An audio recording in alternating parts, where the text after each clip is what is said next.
We are going live right now. Wow. One of these days, I know because I've said this with a few of my guys. One of these days, someone's going to put a little zapper under my chair. They did it to my dad in the 70s. That he was the youth pastor, and he had this seat in the stage, and he'd sit on it. And he had a couple thousand kids in his youth group. But this is at Melodylands in Anaheim, and so they put an electrical charge. And then when he was talking, the kid just hit the button. My dad just came up off that seat. And they were Pentecostals, so they spoke in tongues, and I don't think it was tongues came out of his mouth. Welcome, TCI family, and all those watching us, especially a very dear friend who was actually trying to join us here at the Marysville Church.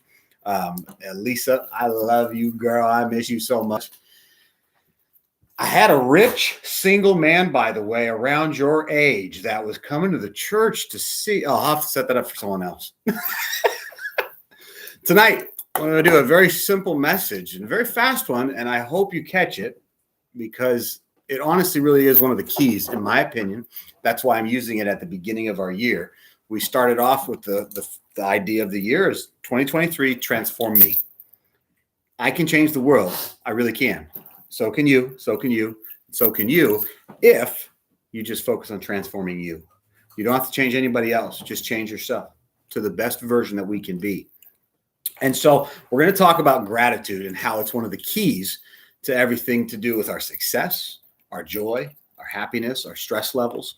Going through the heart problems that I'm going through right now and everything that's happening, I'm really starting to have to explore different areas to lower my blood pressure because I'm getting so worked up, and it's causing bad issues and its side effects.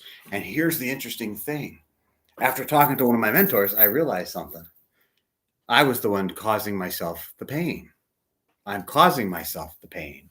And so I looked to a couple of my past mentors. One of them was a guy named Dr. Dennis Waitley. He was the psychiatrist for the U.S. Olympics team. He was the psychiatrist for the guys that went up on the missions to go up into space, the Apollo program. And this guy's an amazing person. He said, happiness cannot be traveled to, owned, earned, worn, or consumed. Happiness is the spiritual experience of living every minute. And I was like, wait a second. So the spiritual experience is happiness is about, okay, I got to really tap into this. And then what you need to do is when you're trying to figure out, okay, if gratitude is such a virtue that many believe it might be the most important virtue in life, but at least everyone agrees it is one of the key virtues. But we all got to figure out then how do we learn about gratitude? And so I had to pick my field. I had to pick the teachers. I had to find the mentors. It's potato, right? You ever been to Missouri? Because if you go to one part of the state, they call it Missouri. Do you know what they call it in the other part of the state? Missouri. Missouri. And do you know what some people do call it? Missouri. So there's one state, all spelled the same way, but three different ways that people refer to it. I got cousins there, and it's amazing. Why is that? So you got to pick the person that you relate with. And so I found a few of them, and Dennis Waitley was one of those. And I thought to myself, this is deep. He's trying to tell me that happiness is a spiritual experience, and that I have to live in this every second. It's not about tomorrow getting to the millions of dollars. It's not about getting that beautiful wife or beautiful husband next week. It's not about any of that. It's about the spiritual experience and living it in every minute. So now we start to go down that path of what does happiness do for us in gratitude?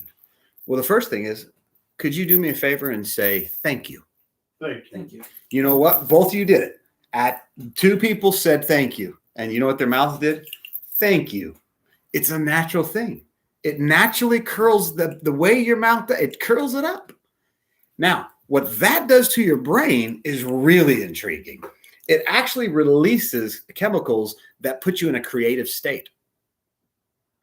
Einstein, some of the brilliant brainies out there, go study them, and there's something they all do a lot of. They thank God, they thank the creator, they thank themselves, some of them, for this thing they were trying to create before it even was created. and I love that. Edison used to always walk in, his wife said, what'd you create today? And he would tell her. And she's like, are you serious? The world's going to change tomorrow. Well, I mean, it hasn't really truly come to fruition, but it will because I created it in my mind. And so he was grateful. He lived in this attitude of gratefulness.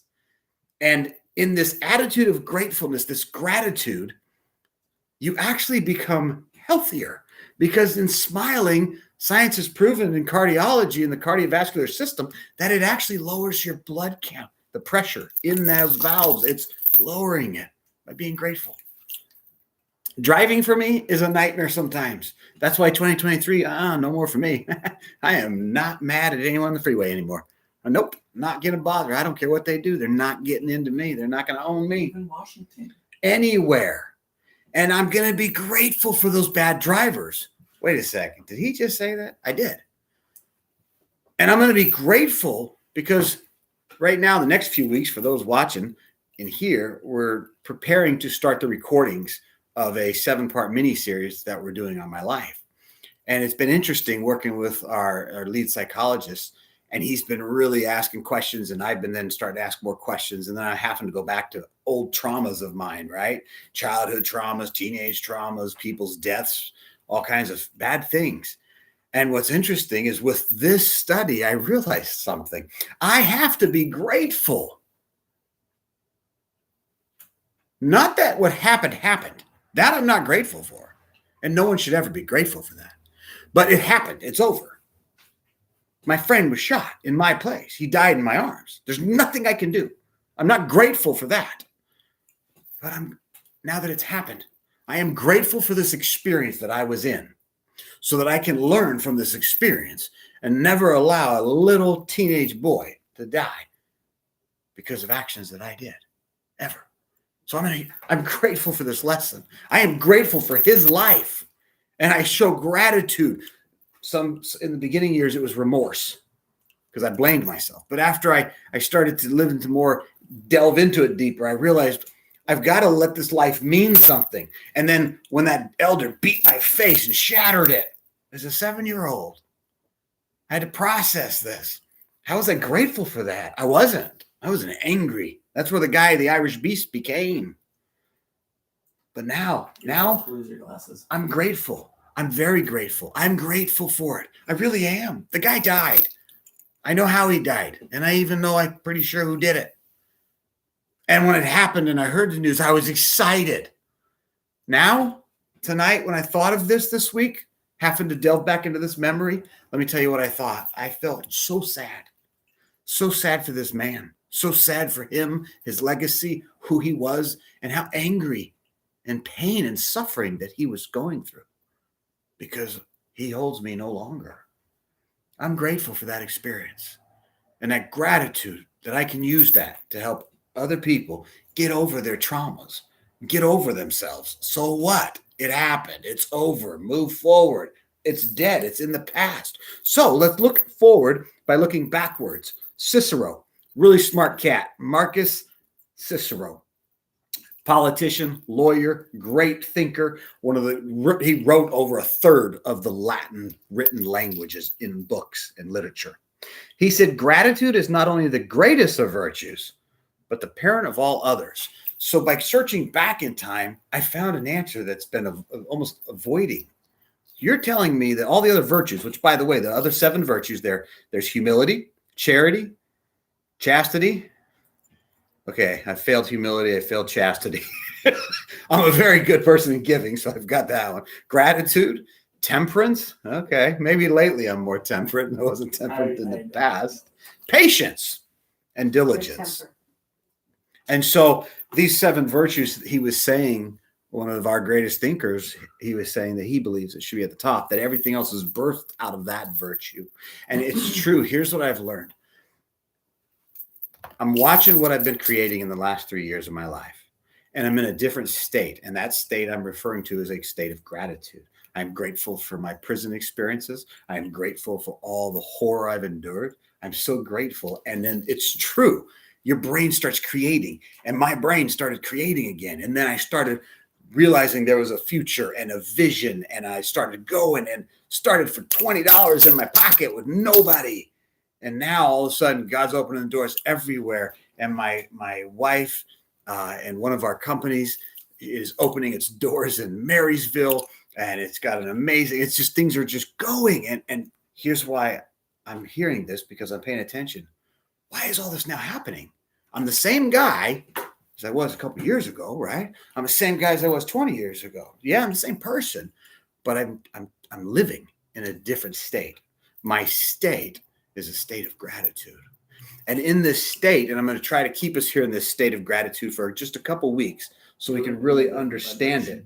Yes, it's a different vibration, but it's a vibration, and you're correct, Mikey, it's a vibration, and that creates creativity.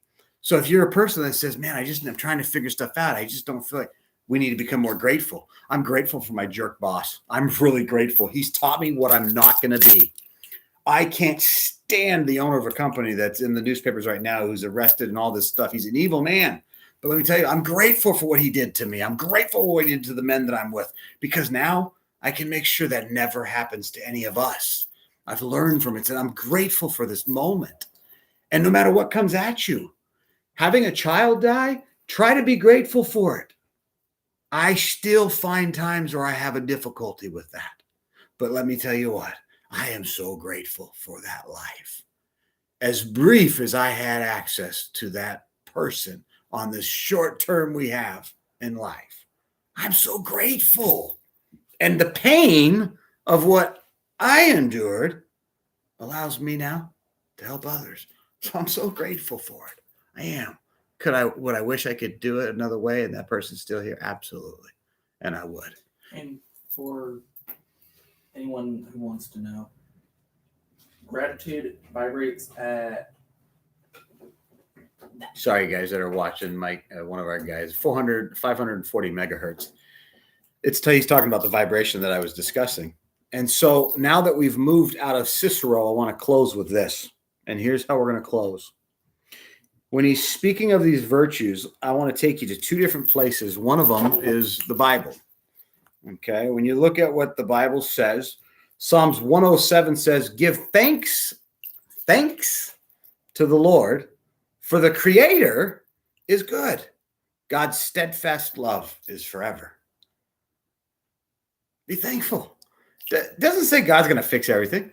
Doesn't say God's going to make it not painful. If you're looking for me to tell you life's not going to be painful, let me tell you what, baby, it's going to get harder. It's gotten never easier for me one time. Fix one heart problem, 10 more show up. Fix that, cancer shows up. Fix that, strokes. Fix that, something else. Fix that, something else. Always harder, always worse. But that's why we go through these things. We could choose to either get stronger or we can just shrivel up and be weak. And so, no, I choose to give thanks to God, and I'm grateful for the Creator helping us do this. But I also wanted to look at what other people in the past have talked about. So let's go ahead and see what the Buddha has to say about this topic. Now, according to what they call the Buddhist Door, which is a global outfit, they wrote gratitude is an important virtue in Buddha's teachings. In the suttas, gratitude is manifested as gratefulness and thankfulness. In addition, the Buddha taught that gratitude is a reflection of someone's integrity and civility. According to the article by Jack Kornfield on gratitude and mindfulness, and this I love, gratefulness should be extended to difficult times as well. Gratefulness for the difficult times as well. One Buddhist prayer reads it as this: may I be given the appropriate difficulties so that my heart can truly open with compassion. Being grateful for difficulties is a key component of living a spiritual life, and more broadly, to a fulfilling and meaningful spiritual life. Now, I don't know about you, but when was the last time you woke up and was like, hey, man, I hope I get a lot of bad stuff that happens to me? If you think that's what I just said, I didn't. What it said was that I want to, until I can learn, and he's trying to learn, so he's wanting to learn how to become this state. So that's where he's saying, maybe I should pray for some tough times to make me stronger. And I'm torn on that because I'm never asking anybody for a tough time. And here's why. You don't have to ask. You don't have to ask. They're coming. I can tell you right now, in 47 years, it never stops. Does anyone remember in 1999 what the crisis was at the last day of the year? Y2K. We learned about this on Tony Robbins today. Funny part was some of the people in the meeting. Yeah, it was supposed to be the day everything shut down. And some of the people in the meeting didn't even know about what Y2K meant. Like, Y2 what? I was born that year. You know what I mean? And then the rest of us, we lived through My it. sister was born. What's important about Y2K is this. Y2K came. Everyone thought the world was going to end, right? It was all over. 2012. It didn't happen. What happened in 2012? The whole world thought the Mayan calendar, it was all going to end. I can take you back through time, and I can take you. You guys look at it, and you're going to be like, hey, guess what? The world never ends. But here's the key.